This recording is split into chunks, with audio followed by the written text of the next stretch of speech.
You want me to start? Yeah, go ahead. You want me to start? Mm-hmm. Okay. Yeah, we started back in '89. I think the main driving force for us going into business was really to probably provide an opportunity not only for ourselves but also an opportunity for others. But we particularly wanted to do it differently because we hadn't really had the best experience as employees in the real estate profession. So therefore the culture of Realmark from that very point onwards had to be significant but also had to be very, very strong, and that's been our main focus to ensure that our culture was number one.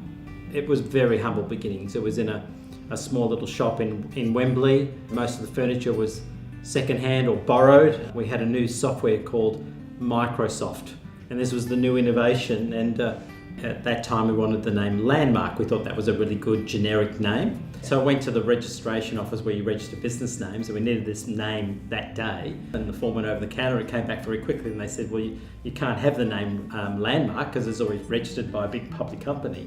So I rang Anita in desperation saying, well, what are we going to do now? The name that we spent all this time choosing is not available. And we quickly sort of sorted out a combination of real estate and marketing, Realmark, and that became the name. Filled in the form, put it back over the counter, and 10 minutes later, we were in business. Oh, look, Realmark is definitely not just about Anita and John.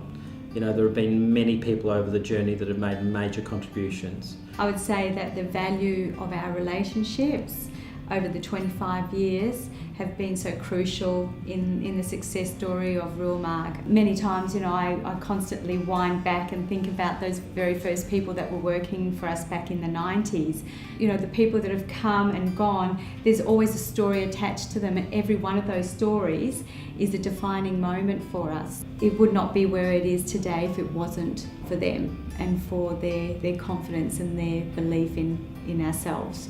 So we're eternally grateful. Very much so. I think Anita and I are very focused around making sure we do leave the right legacy behind us. And, you know, we certainly see that Realmark will have a life well and truly beyond our involvement, and we certainly hope to look back at it and be very proud of it. I think the next 25 years of Realmark are going to be great. Realmark's in great hands. The next generation is going to take it to a whole new level. The DNA is well seeded. The values are there. I think it can only get better and better and really be a really great part of the West Australian story. Definitely.